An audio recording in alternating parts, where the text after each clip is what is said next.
Hey guys, it is Fairy Grace. It has been a while. So I had someone message me in my last video privately and respectively, and they were like, what are you doing? Why are you driving and doing this? So I'm not driving. I'm just sitting here because this is the only place that I have a video that I can stand and push stop and play, and semi-okay lighting. But, so I stopped for a while, but I'm not driving. I'm about to head to a place, and I just want to speak today to be fearlessly and unapologetically you.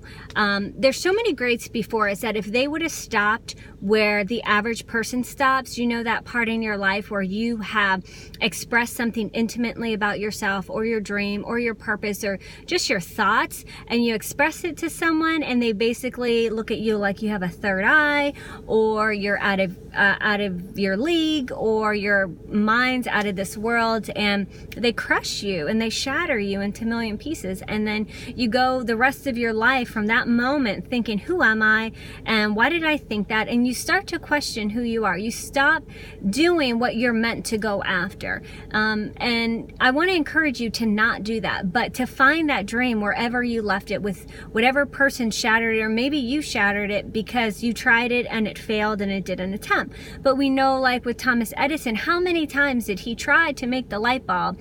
What was it, 1,000? It was crazy. And the other thing, there's so many greats like Thomas Edison that when he worked for Western Union, he would do experiments and stuff on the side, and he spilt acid on the floor and it like ate the floor, so he got fired.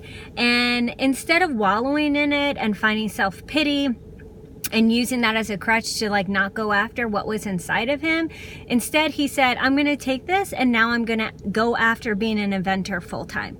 And now look, the rest is history. And even with modern people in different realms, Howard Stern was fired as a DJ, and then he found XM, and that, the rest is history. And Madonna, like seriously, Madonna, right? She's like been going on forever. She's going to be one of those people like Betty White that never stop and always at the top of their game.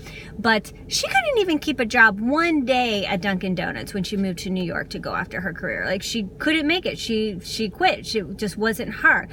And see, and that's the thing. Maybe you can't do the simplest of tasks, work at the most mundane place, or like common sense, like anybody can do it. Maybe you're not succeeding at it because it's not what you're meant to do. There's something in the universe and your purpose and your calling that you've been given that is trying to shove you and show you this is what you should be doing. In high school, I remember my coach was saying, David Robinson, his dad was in the Navy, my dad was in the Navy, whatever, you know, they travel. But when he coached him in high school, he said he was horrible at basketball. And this is a man that has Olympic gold, that was MVP, All-Star in the NBA, completely successful.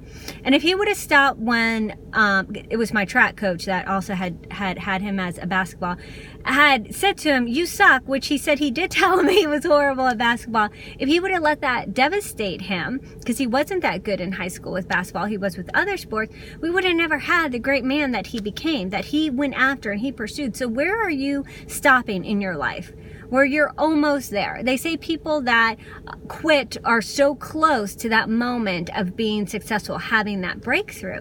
And I think about that for myself, and there's so many times I want to quit, when there's so many times I want to second guess myself. But fortunately, there's something crazy inside of me that just keeps spinning and will not let me stop. And Michael Jordan, right? Michael Jordan in high school, he didn't make the varsity team when he was a sophomore. He was 5'10". He couldn't even dunk at the time, and he didn't make it. And I can't imagine being young, trying out for this, and your self-esteem just plummeting. So a man that couldn't dunk and get on his high school team his sophomore year is now known as the man that can fly. You need to let your dreams fly. There's so many people, authors, speakers, writers, performers, athletes, that so many people, if they looked back in their history, could say, you're never going to amount to this in this field. And yet they did. Steve Jobs, Bill Gates, J.K. Rowling, Stephen King, all of them were rejected brutally, but they kept going.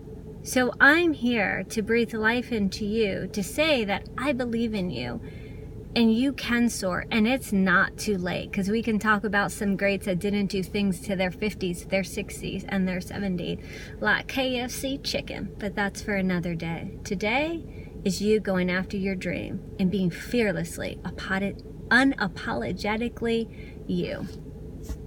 I'm Fairy Grace, and you're amazing.